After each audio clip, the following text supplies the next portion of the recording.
I am somebody who always goes against the grain, right? Purposely. Mm. And it's not because I want to be different. I'm already different. You put that a little closer. I'm already different. I've been different my whole life. I've always done things differently. I've always talked differently than my friends. I've always done things differently. I'm strange. I don't give a shit. But in regards to podcasting or in regards to just looking at certain things, whether it be politics, movies, I see things differently. My lens is completely different. People love Luka. He's a great player. Yeah. Averaging like 35 points a game this year, 10 rebounds. He's basically a walking triple-double. People are saying that if there's anybody that's going to break the scoring record, it's going to be Luka. That he will get to 40,000 because look what he's doing now. All of those things could possibly be true. But we have to talk about what we're seeing now. Mm-hmm. And if you take away the 35 points, if you take away the 10 plus rebounds, if you take away the 9.8 assists, if you take away the top 10 player offensive efficiency, take away all of these things, I see a guy that does too much. Thank you. I was thinking his play style is very erratic. The efficiency is there. Right. But when you're watching, it's very jumbled. I'm not messing with his game. It works. It works. But it doesn't seem concise. But and it almost doesn't feel like it's repeatable, even though he does it every night. Here's the problem, right? Great player, all the things that you just mentioned. But he has a style that doesn't fit well with others. Yeah, it's very Westbrook-like. However, he has a bigger IQ on the court. I want to read off some stats to you. Over the last 4 years, what his player usage has been. 2022, it was 37%, 37.3% in regards to how much he touches the ball, what his usage rate is for that team's offense. 2023 was 37.5. That's a lot. This year, it's 35.9. Anything that's over 30% is really, really high. Here's my problem. Luka had one of the best years of his career last season. His usage rate was 37.5. Can you tell me what happened to the Mavericks last year? You don't follow basketball much, but I know you probably remember. Didn't make the playoffs. Didn't make the playoffs, right? Their second half collapse was historic. They pretty much lost all the games out of the gate. Luka's game doesn't translate to success for a team. Yeah. Luka is a circus sideshow. If you want to sell tickets, be able to see a guy get 56 points, 20 rebounds, and 25 assists, he's your guy. But he's not somebody that you can really trust to get your team over the hump. And here's why. Certain guys they see the game like a horse, right? The blinders on. Right. They only can see what's in front of them. Now, Luka, this is not knocking his vision. He's a great basketball player. He's smart. He's intelligent. He knows how to pass and assist. But the problem is he only sees the game one way. And I've told people many times the triple-double is the most useless stat in basketball. It means nothing.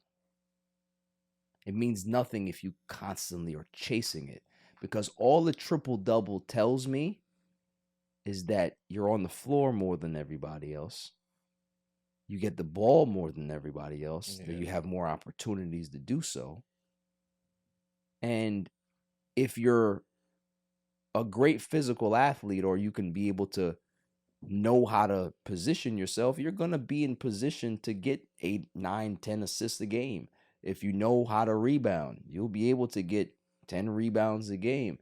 If you have great scoring ability, you can average 25 to 30 plus points a game.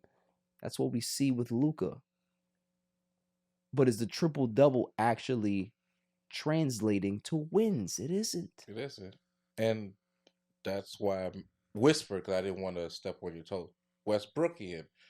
Better basketball IQ, but you know how they say you don't always remember people did to you, but you remember how they make you feel? Right. Watching him, sometimes I'm thinking, does he really need to touch the ball that much? Exactly. And how's that going to wear on you towards the end of the season and, of course, the end of your career? And then when you get into the playoffs, when they're keying on you and when you need your guys to step up, have they had enough time throughout the season To develop. Here's the thing. You see Jalen Brunson in New York? Yeah. You think Jalen Brunson could have been doing that in Denver? No.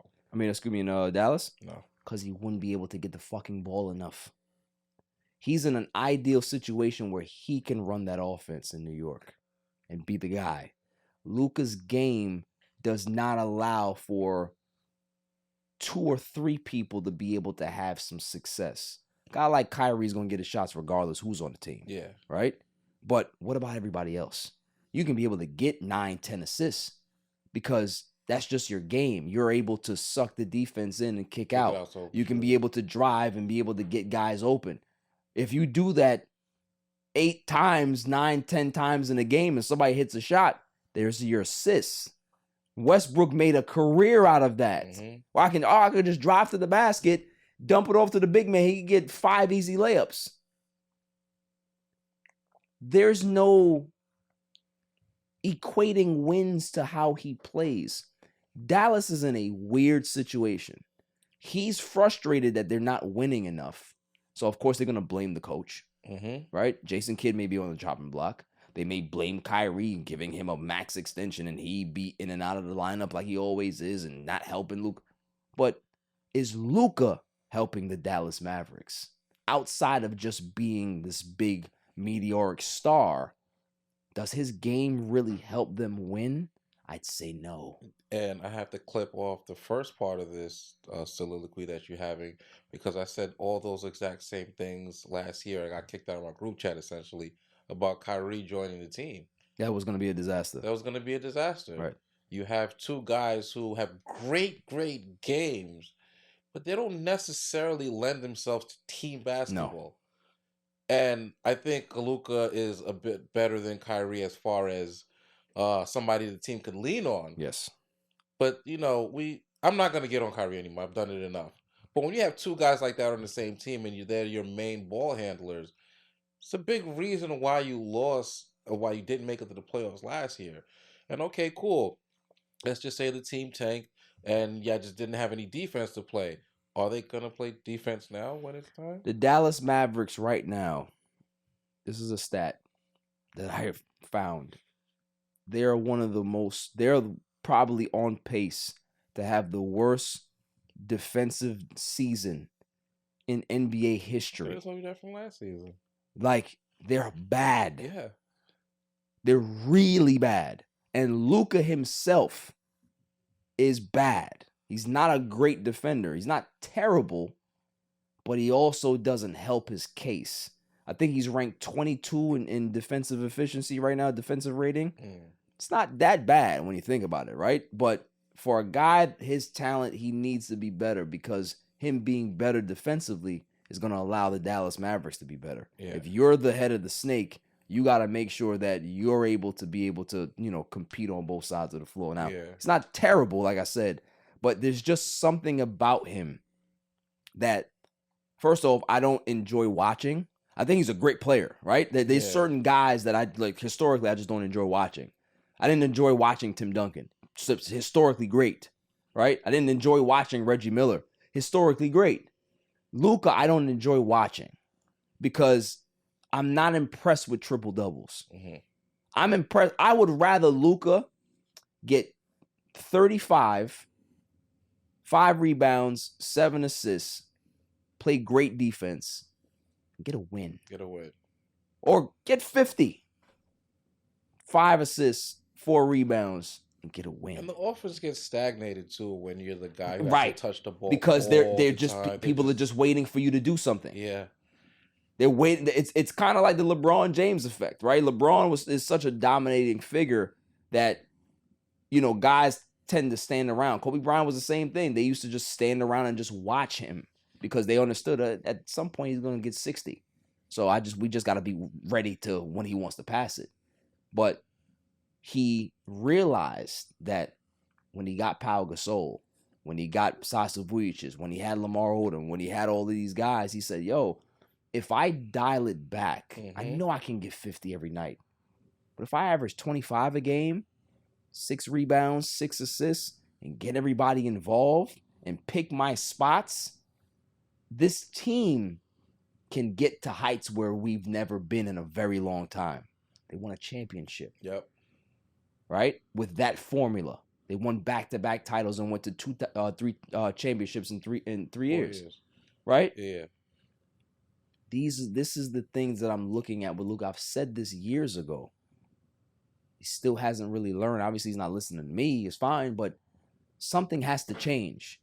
Dallas is giving him the green light to succeed, but how they're doing it is the wrong way to do it. And I think he needs to realize at some point, gotta dial it back, bro. That triple-double shit, it's for the birds. It don't mean nothing. Don't mean nothing. The Westbrook did it. He got the 1 MVP for it, and then it right to we weren't impressed anymore. Don't mean nothing. Don't mean nothing. Can't do it. The triple-doubles don't win you playoff series. Yeah. So that's my thing about Luka. He's good. He's good. Just doesn't impress me. Yeah. It really doesn't. And like that type of style of basketball is just like, it's 2K.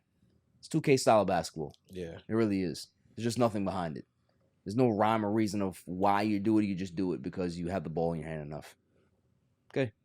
But you're seeing why your team is struggling. So don't get frustrated. Change.